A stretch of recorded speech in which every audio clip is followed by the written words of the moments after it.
Hello everyone, welcome to Wicked.west.books. My name is Meg West and I am very excited for this video. I want to talk to you guys about one of my favorite series that I've been reading since I was in high school and I graduated back in 2010. That book series is Anita Blake, Vampire Hunter by Laurell K. Hamilton. This is an urban fantasy novel. I have also seen it shelved in the romance section and in the horror section. I am not a big fan of horror, so I could not tell you how well it fits that genre. It doesn't scare me, so it doesn't fit in horror in my mind. However, it definitely fits that romance bill once you get to book 6. Up till that point, Anita Blake does date some people, but at that point, she actually starts being in a true relationship with at least one of them. This book series follows, of course, Anita Blake, also known to the vampires as the Executioner. During the day, Anita Blake raises the dead for a living. She works for an animation company. What this means is that people can come to her with a lot of money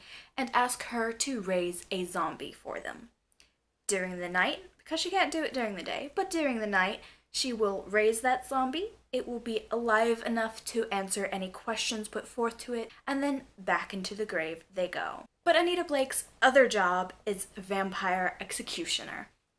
And for this, she works side by side with the law enforcement of the United States. The way that she does that over the series of the books changes depending on which book you're in, because this book does not start place with her becoming a vampire executioner.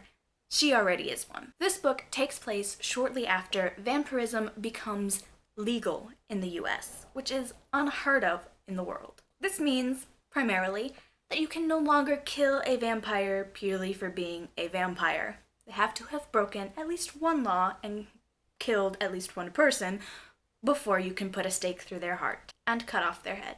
This first book deals primarily with a serial killer who has started killing vampires. Now, both the vampires and most people feel that the police are not taking this case seriously enough because it's vampires. So the vampires come to Anita and offer her even more money if she will just work with the police to stop people from killing them. Well, stop a person, stop a serial killer. And so that's what happens in this book, is Anita helps the police track down a vampire hunter who is doing it illegally instead of like her, where she is working alongside the law. And then the series just kind of takes off from there. One of the vampires who she is helping is the very sexy Jean-Claude. Now, why am I talking about this series to you guys? Like I said, I've been reading this series since I was in high school, and book number 26 in the series is coming out on August 7th. Even more exciting, Laurell K. Hamilton is coming to Oklahoma City on August 11th to do a book signing. I own, at current count, about half of the Anita Blake series, and I've got the other half in my Amazon cart ready to buy.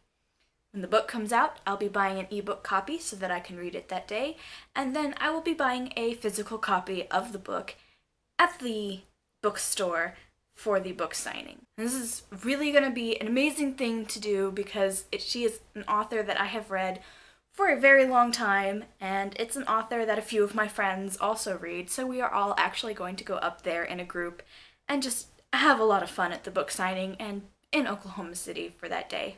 So this series has a few things going for it that makes it completely different from other ones. One of the main ones is that when Anita gets into it, she is in a polyamorous relationship.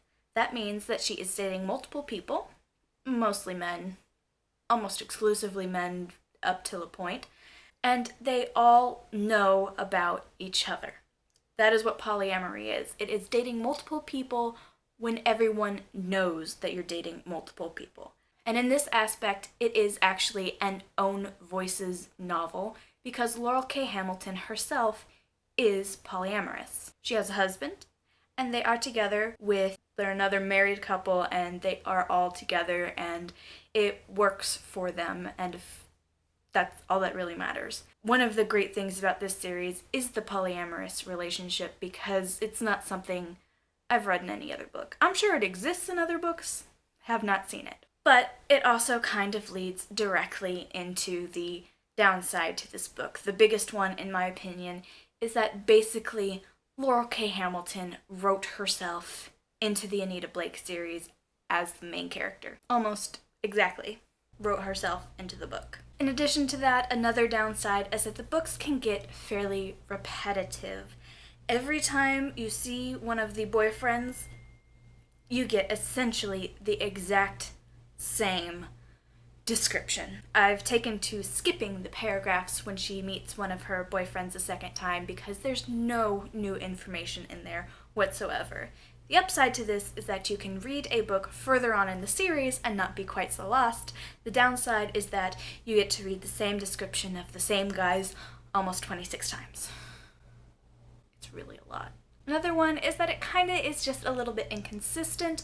In the last 3 books I read, Anita Blake has been against a nickname for one of her boyfriends because of the spelling, happy that he decided to spell it a different way, and then back to the original being upset about the spelling. Not exactly consistent as far as that goes, and there's just some other things through there that just hit an off note for me.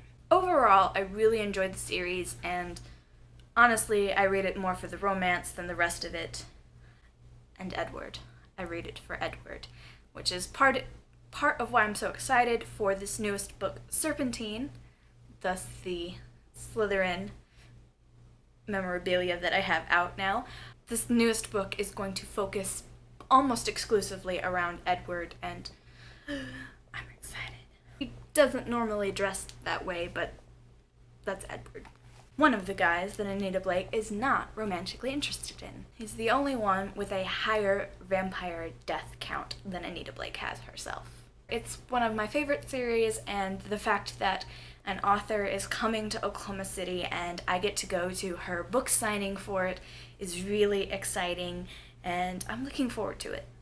And it's nice to be finally all caught up with this series that I've been reading for the past over 8 years. That's all I have for this video. I hope you guys enjoyed it. If you did, please give me a thumbs up and feel free to subscribe to my channel if you have not done so already. If I've interested you into getting into this series or this author, tell me about it below because I would love to know. And if you have any questions about the series, I am more than happy to answer them. Thank you guys for watching. Have a wicked day.